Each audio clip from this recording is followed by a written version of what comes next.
بسم اللہ الرحمن الرحیم۔ ہسٹری پیج کی معزز سامعین حضرات، السلام علیکم۔ ناظرین، آج ہم سلطان محمود غزنوی اور ایک چوروں کے گروہ کا دلچسپ واقعہ بیان کریں گے کہ کیسے سلطان محمود غزنوی رات کو بھیس بدل کر چوروں کے گروہ میں شامل ہوتے ہیں اور سب چور اپنی اپنی خوبیاں بیان کرتے ہیں، تو سلطان محمود غزنوی اپنی کیا خوبی بیان کرتے ہیں، اور جب سارے چور پکڑے جاتے ہیں تو سلطان ان کو کیسے بری کرواتے ہیں، یہ سب کچھ آپ اس ویڈیو میں سنیے گا۔ اس سے پہلے ہماری ریکویسٹ ہے کہ آپ ہمارے چینل کو سبسکرائب کر لیں، ویڈیو کو لائک کر لیں تاکہ اس طرح کی مزید اچھی ویڈیو آپ کو ملتی رہے۔ اب ہم چلتے ہیں اپنے عنوان کی طرف۔ سلطان محمود غزنوی اکثر رات کو بھیس بدل کر اپنی رعایا کے حال احوال سے باخبر رہتا اور ان کی تکالیف کو دور کرتا۔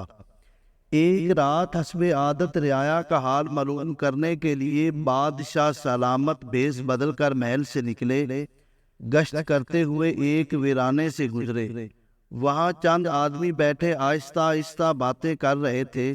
سلطان بھی ان کے قریب جا بیٹھا، دعا سلام کے بعد پوچھا، تم لوگ کون ہو اور رات گئے یہاں کیا کر رہے ہو؟ انہوں نے جواب دیا، ہم چور ہیں، اب یہ بتاؤ تم کون ہو؟ سلطان نے کہا، بس میں بھی تم ہی میں سے ہوں۔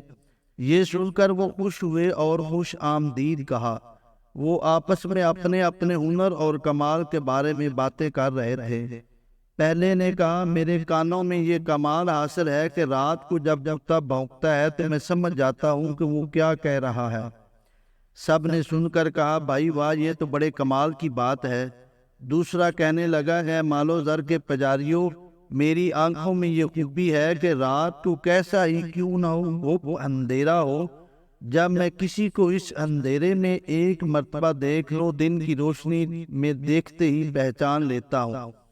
تیسرے نے کہا، میرے بازو میں اتنی قوت ہے کہ مضبوط سے مضبوط دیوار میں نقب لگا لیتا ہوں۔ چوتھے نے کہا، میں سونگھ کر بتا دیتا ہوں کہ خزانہ کس جگہ دبا ہوا ہے۔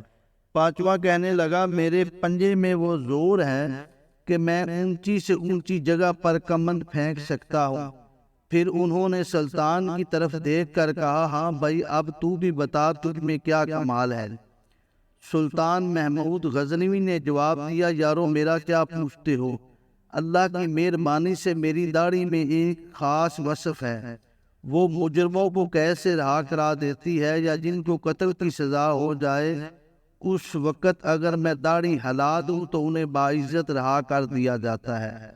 ان عقل کے اندھوں نے یہ سن کر خوشی سے نعرہ لگایا، تیرا کمال تو سب سے بڑا ہے، آج سے تو ہمارا سردار ہے، اب ہمیں کسی پریشانی کا خوف نہیں۔ اس کے بعد چوری کا پروگرام طے کیا اور پھر چل پڑے۔ بادشاہ کے محل کی جانب نکلے، کتے کے بھونکنے کی آواز آئی تو چور کتوں کی بولی سمجھنے کا دعویٰ کرتا تھا۔ ہراساں ہو کر دبی آواز میں بولا، غضب ہو، یہ کتا کہہ رہا ہے بادشاہ تمہارے دائیں بائیں موجود ہے۔ یہ سن کر دوسرے چور ہنس پڑے اور بولے، ابے تجھے کیا ہو گیا ہے؟ بادشاہ کا یہاں کیا کام؟ وہ اس وقت محل میں اپنے آرام دہ بستر پر خراٹے لے رہا ہوگا۔ اتنے میں دوسرے چور نے کہا، دوستو، شاہی خزانہ قریب ہی آ گیا ہے، بس تم اپنے اپنے فن کا مظاہرہ کرو۔ کمند پھینکنے والے نے محل کی چھت پر کمند پھینکی، پھر وہ سب آہستہ آہستہ کمند کے ذریعے محل کی چھت پر جا پہنچے۔ نقب زن نے نقب لگائی اور اس کمرے میں ساتھیوں کو لے گیا۔ یہاں شاہی خزانہ موجود تھا، جس کے ہاتھ جو لگا جی بھر کر سمیٹا۔ اشرفیاں، ہیرے، جواہر، سونے چاندی کے برتن وہاں سے نکال کر سارا مال ایک محفوظ جگہ پر چھپا دیا اور خود اپنی جائے پناہ میں جا کر بیٹھ گئے۔ سلطان موقع پا کر وہاں سے چلا آیا۔ دوسرے دن بادشاہ نے سپاہیوں کو اس جائے پناہ کا پتہ دے کر چوروں کی گرفتاری کا حکم دیا۔ سپاہی دوڑے گئے اور سب چوروں کو آنن فانن گرفتار کر لیا۔ جب انہیں بادشاہ کی عدالت میں پیش کیا گیا تو موت کے خوف سے چہرے زرد اور بدن خشک تنکے کی طرح کانپ رہے تھے۔ ان میں سے وہ آدمی جو رات کی تاریکی میں کسی کو دیکھ کر دن میں پہچان لینے کا دعویٰ کرتا تھا، اس کی نظر جو ہی سلطان کے چہرے پر پڑی تو اس نے ہاتھ باندھ کر عرض کی، ہم سب تو اپنا اپنا کمال دکھا چکے ہیں، ہم میں سے کسی کا فن ہماری جان بچانے کے کام نہ آیا۔ بے شک ہمارا ہر کمال بدبختی اور آفت ہی ڈھاتا رہا، یہاں تک کہ ہمارے ہاتھ اور پاؤں بند گئے۔ جلاد ہماری گردنیں اڑا دینے کے لیے کھڑا ہے، ہمارے ہنر ہمیں موت کے پنجے سے نہیں چھڑا سکتے۔ اے ہمارے رات کے ساتھی، اب وقت آ گیا ہے کہ آپ اپنے فن کا مظاہرہ کریں۔ اب آپ اپنی داڑھی ہلائیں تاکہ ہماری جان بچ جائے۔ سلطان محمود کو اس کی باتیں سن کر رحم آ گیا اور اس نے اپنی گردن ہلا کر حکم دیا کہ ان سب کو رہا کر دیا جائے۔